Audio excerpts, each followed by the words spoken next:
काबे अर्जुन लूटियो वही धनुष वही बाण। एनो एज अर्जुन, एनु एज गांडीव, छता पण सामान्य काबाओ लूटी गया। कारण समय बदलायो અને આ જગતમાં ક્યારેય કોઈ માણસ મહાન નથી થયો, માણસનો સમય મહાન હોય છે આ જગતમાં। તમારો સમય જ્યારે મહાન હોય ત્યારે કંઈક સારા કામ કરી લેજો, કારણ સમય ક્યારે બદલાઈ જશે કોઈ ભરોસો નથી। તમારો સમય હોય ત્યારે તમે સારું કર્મ કરી લેજો। સમયને લઈને તમારા હાથની અંદર કોઈ અધિકાર આવે, કોઈ પદવી આવે, તમારી પાસે કોઈ સત્તા આવે, તો એ સત્તાની અંદર તમે ક્યારેય અભિમાની ન બનશો, પણ એ સત્તામાં તમે સૌ કોઈનું ધ્યાન રાખજો। કૃપા કરીને કોઈને ધ્યાનમાં ન રાખતા, નહીં તો માણસની પાસે સત્તા આવે એટલે કોઈનું ધ્યાન ન રાખે, બધાને ધ્યાનમાં રાખે કે આણે મારું આમ બગાડ્યું હતું। ભગવાનને પ્રાર્થના કરજો કે ભગવાન મારી પાસે સત્તા આવે, કોઈ અધિકાર આવે, કોઈ પદ આવે, તો પદના અહંકારમાં હું ક્યારેય છકી ન જાઉં અને હું સૌ કોઈનું ધ્યાન રાખું, કોઈને ધ્યાનમાં ન રાખું ને આવી બુદ્ધિ મને આપજો। ભગવાન પાસે આટલું જરૂર માંગજો બાપ। માણસ પૈસાના અહંકારમાં કેટલાયને ધ્યાનમાં રાખે છે।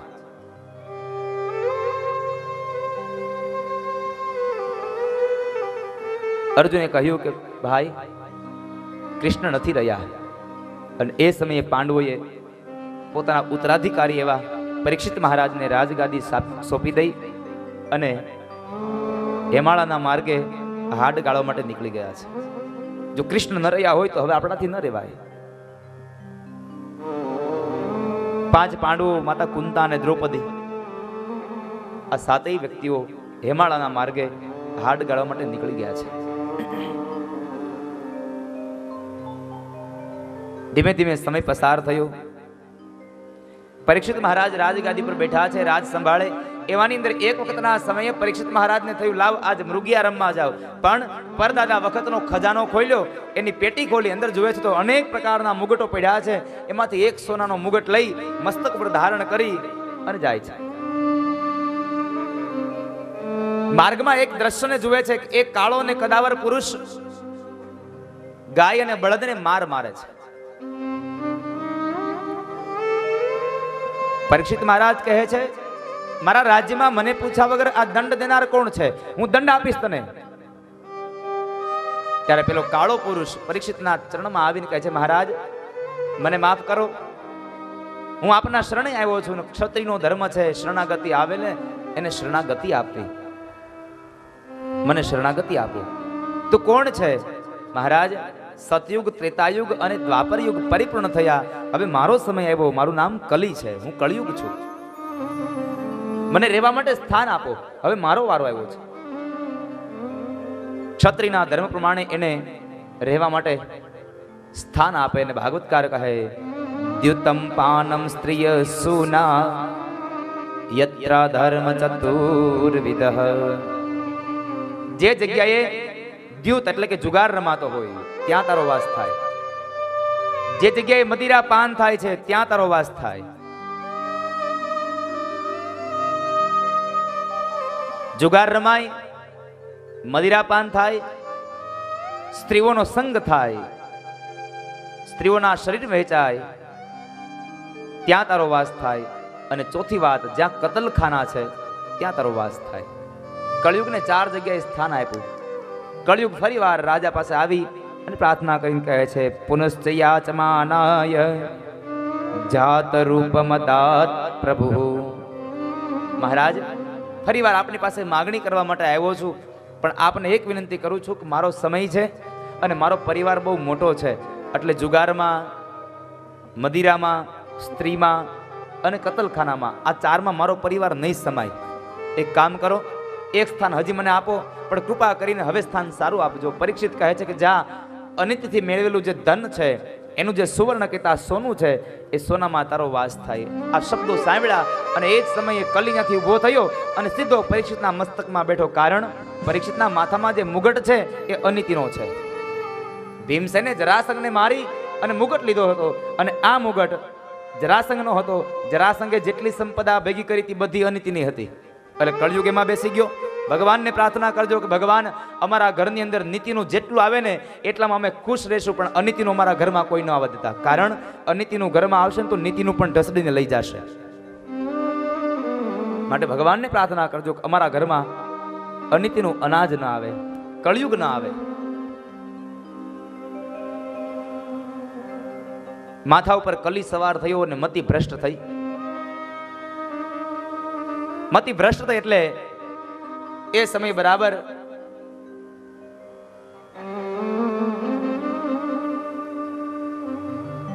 પરીક્ષિત રાજા ત્યાંથી નીકળી અને શમીક ઋષિના આશ્રમમાં આવે છે.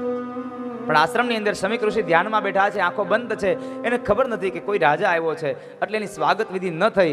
એટલે પરીક્ષિતને અહંકાર આવ્યો કે હું રાજા આવ્યો તો મારું સ્વાગત ન થયું. એટલે એક સર્પ નીકળ્યો, એ સર્પને મારી અને ઋષિના ગળામાં પહેરાયો. પોતે ઘરે આવ્યો. આ બાજુ શમીક ઋષિના પુત્ર શૃંગીને ખબર પડી કે મારા પિતાશ્રીના ગળામાં કોઈકે મરેલો સાપ પહેરાવ્યો છે. અને એ જ સમયે બરાબર પાણીની અંજલિ ભરી ભગવાન સૂર્યને સાક્ષી રાખીને કહે છે કે જેણે મારા પિતાશ્રીના ગળામાં સર્પ પહેરાવ્યો મરેલો, એને આજથી 7મે દિવસે તક્ષક નાગ દંશ દઈ અને મૃત્યુ થાજો.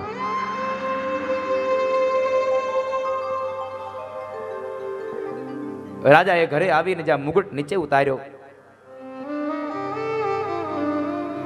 મતિ બ્રહ્મ થઈ. મારાથી ન થવાનું કર્મ થઈ ગયું.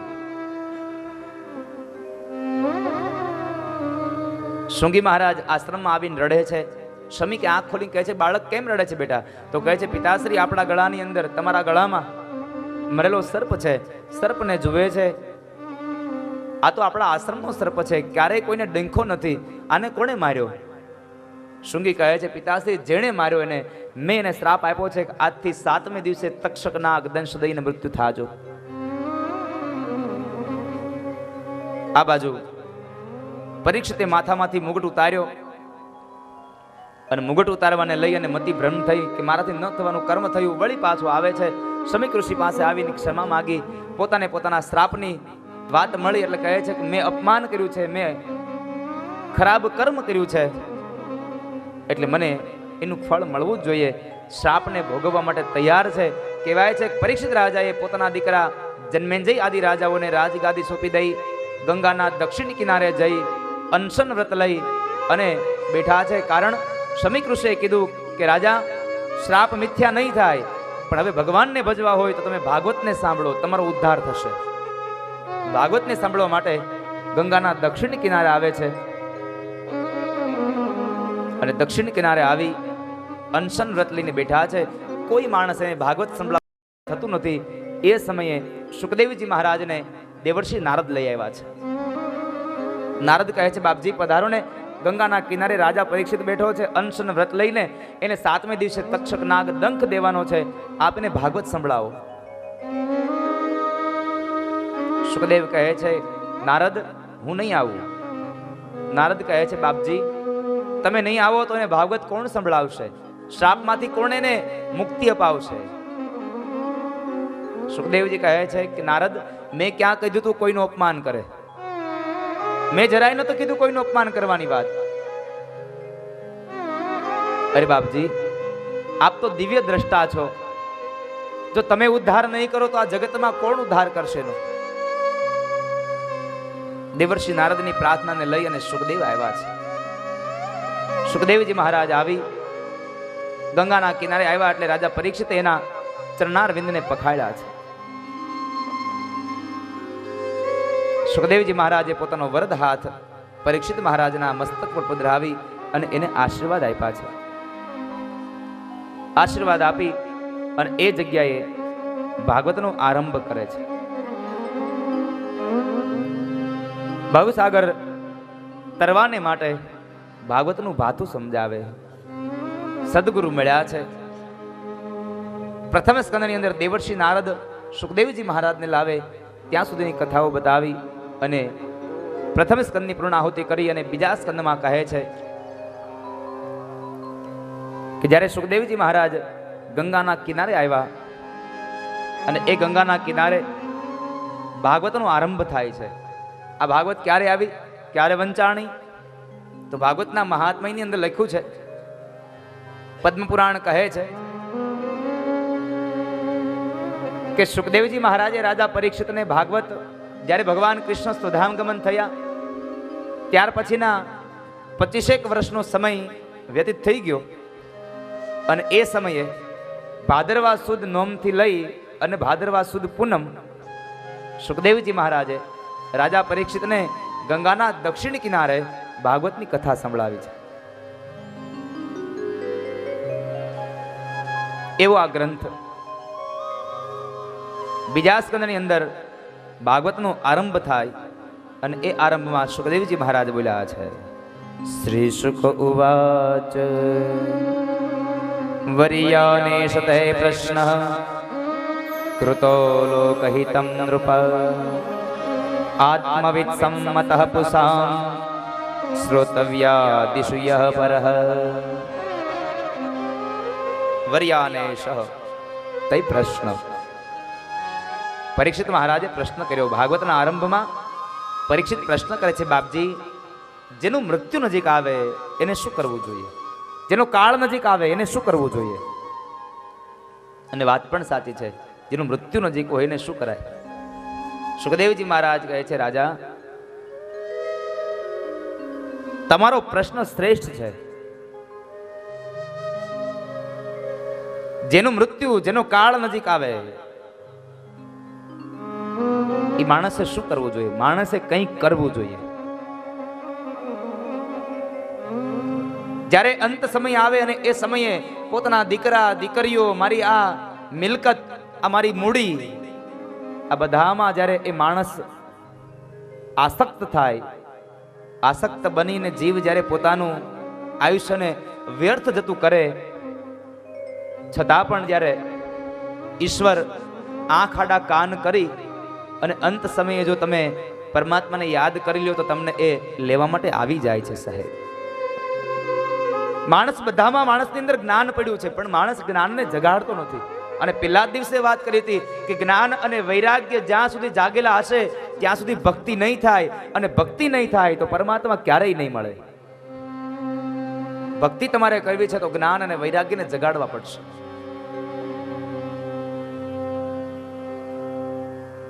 તમારે એ ભક્તિ કરવા માટે જ્ઞાનને જગાડવો પડશે. જ્ઞાન જાગશે એટલે વૈરાગ્ય લાગશે, અને વૈરાગ્ય લાગે એટલે ભક્તિ થાય, અને જે માણસને ભક્તિ થાય એ માણસ ઈશ્વરનું પ્રયાણ કરે, ઈશ્વરને મળે છે. સાહેબ, બધાની અંદર જ્ઞાન છે. આ જગતના દરેક જીવાત્મામાં જ્ઞાન છે, પણ એ જ્ઞાન એ સ્વરૂપ છે, છતાં આપણે એને ઓળખતા નથી. એટલે આદિ શંકરાચાર્ય મહારાજ બોલ્યા